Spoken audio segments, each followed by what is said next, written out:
Fitin10, Fitin10 Nation. It is day 32. Day 32, we are creeping up to the peak.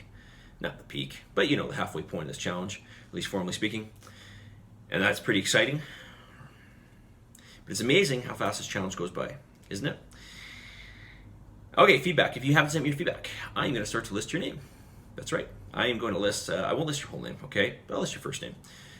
So I'm going to start doing that if you don't send me your feedback in. It's part of your accountability. As I've said to you before, your accountability is arguably the most important predictor of success in this challenge. Of course, accountability is not going to make you do things, but it is more likely that you will adhere to things if you are accountable, okay? So, you know, accountability feeds, it basically, I don't want to say motivates you, but it will, it's more likely that you will get the stuff that you have to get done, and more properly, okay? Okay, more precisely. Okay, let's get to some of your, more of your feedback here. Name something specific you can improve on for the following week. I have to constantly check my form for standing overhead dumbbell press. Okay, key reminders on the one arm overhead dumbbell press. You've got to keep your bum tight, your abs tight. That's going to help to neutralize your lower back, so it's going to protect your lower back. Okay, this is really important when doing something like an overhead press. And when we're doing this as well, we want to make sure that we always, at least at the bottom here, we don't want that elbow behind the weight, right? So we're going to pop the shoulder down. We're going to keep that arm out and forward, and then we're going to press up and overhead, right? 2, incline barbell press. Found it very hard to lift the bar off, but I realized after that it's the movement of lifting it up and slightly forward that is hard and awkward for me. Lifting it straight up once it's off and pressing it isn't that bad. Why? Okay, so basically you can think of it like this. The more internally rotated you are, generally speaking, with a press, the easier it's going to be, okay? To a certain point, obviously. So let's say we're pressing down like this, which would actually be a decline press, which we don't really do. That's going to be pretty much your strongest. And as you externally rotate, so like now we go to bench press, this is going to be a little harder. And then we externally rotate more, and this is going to be even harder. And then as we externally rotate to an overhead press, it's even harder. And now we're going to get to this point where we're way back here, and we're in a really compromising position. We're in a weak position. So that's why it's hard. So this is why I really, really recommend that we set that seat, you know, enough that it's far enough forward on our incline press. It's far enough forward so that when we press, we don't hit the J hooks, right, where the bar rests, but not too far, not overly forward where it's like really awkward to get that bar off, okay? It's also another reason why we want to set those J hooks high enough that we don't have to, when we press the bar off, we don't have to do like a huge amount of extension of the arm, right? We just want to be able to do like a little extension and take it off, right? So we got to set ourselves up properly. So it could be a setup thing as well. But in general, you know, pressing in this position back, yeah, it's just not a strong position. You're in a weak position, all right? But we want to make sure also that we keep it as closed, chained as possible, which basically means, you know, when I tell you to lift it off, I say to push against the rack. Yeah, push against the rack, because at least that will help to stabilize the shoulder joint. And then once you have fully extended, you bring it out forward, right? All right, so you know, it could be just how low the J hooks are for you. It could also be how far forward the bench is. So we'll take a look at that as well. But being in that position is a weaker position, okay? 4.5 minutes here. Are the reverse alternating lunges easier than other lunge movements you have taught us? I actually touch my knee to the ground and have difficulty doing this. I believe I can add dumbbells next time, even if it's just one set with weights. Yes, that's great, okay? Progressing, even if you're adding weight just to one of your sets, is progression if you didn't do it the time before, right? And even if it's just 3 pounds, 3-pound dumbbells, okay? It's all progression. If you didn't do it before, okay, it's progressing. Okay, generally speaking, you're progressing. Um,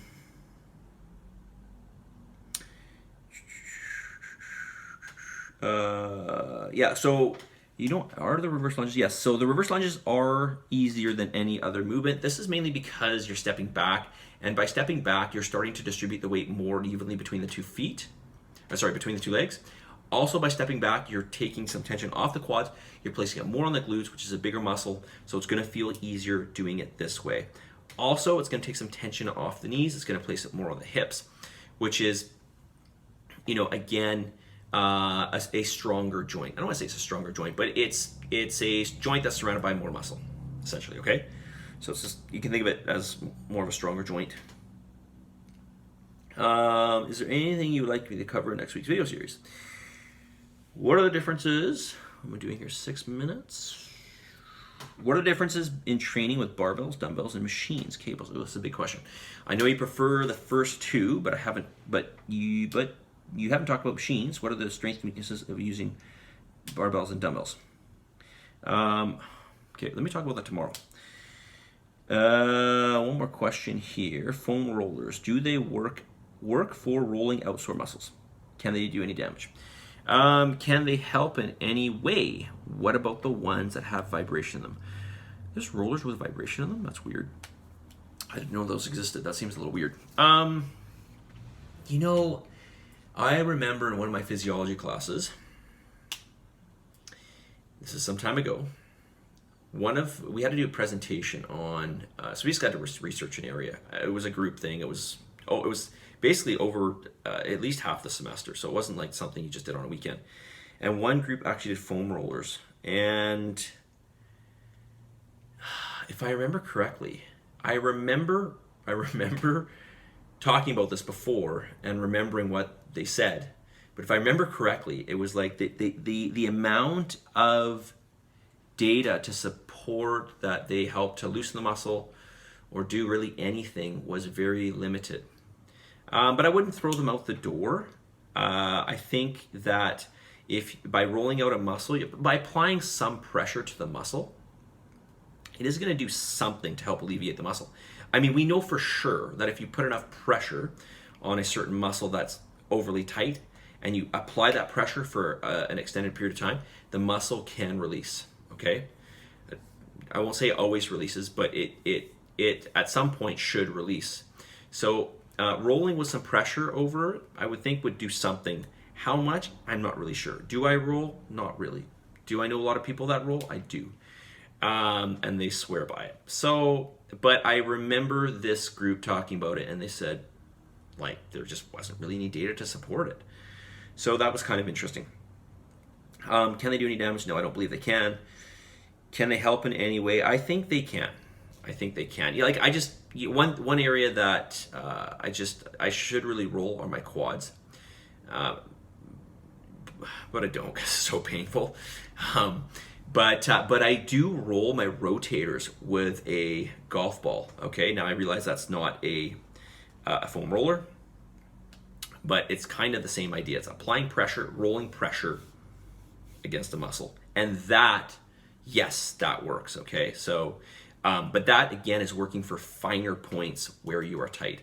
Generally, as a warming up thing, not a warming up thing, but to loosen the muscle, I think you're going to get some looseness. You're going to get some action on making the muscle a little bit looser, especially if the pressure is high enough and you roll it enough times.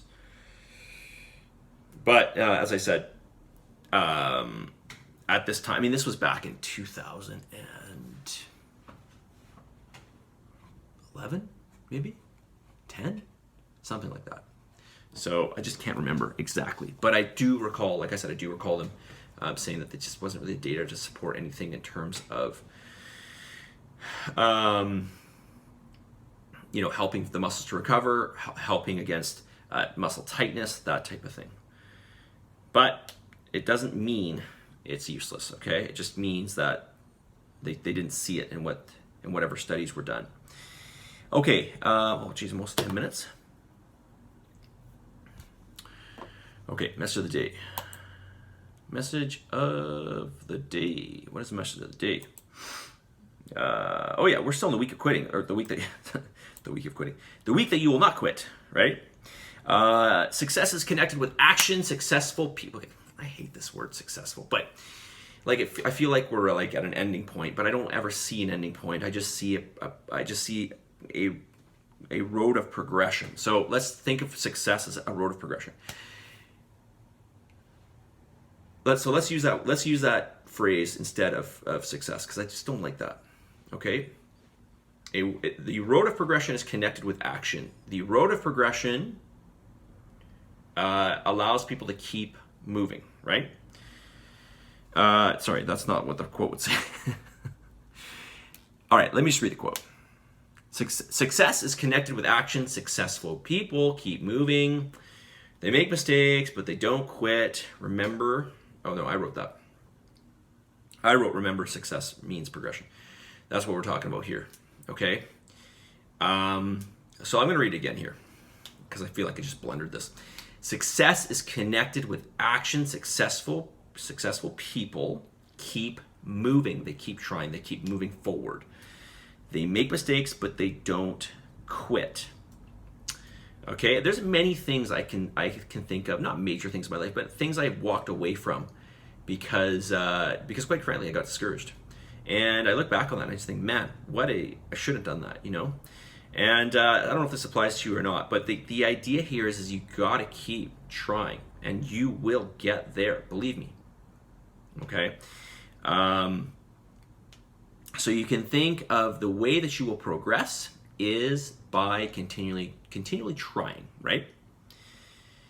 And the one thing with let's say people that attain their goals is that they don't seem to get discouraged, at least from the outside. They don't seem to, or at least their story is one of where they didn't really get discouraged. They just kind of like, okay, they had a quote failure or a point of, you know, they reached a point when they're working towards their goal that perhaps one might make you think like, okay, they're not made for this, but they would just literally like brush it aside. It's like, keep going, you know. And this is really, really powerful. And I think that this is probably the number one reason why certain people don't attain certain things in their life. It's because they just give up. So I'm going to say it again, success is connected with action. Successful people keep moving. They make mistakes, but they don't quit, okay?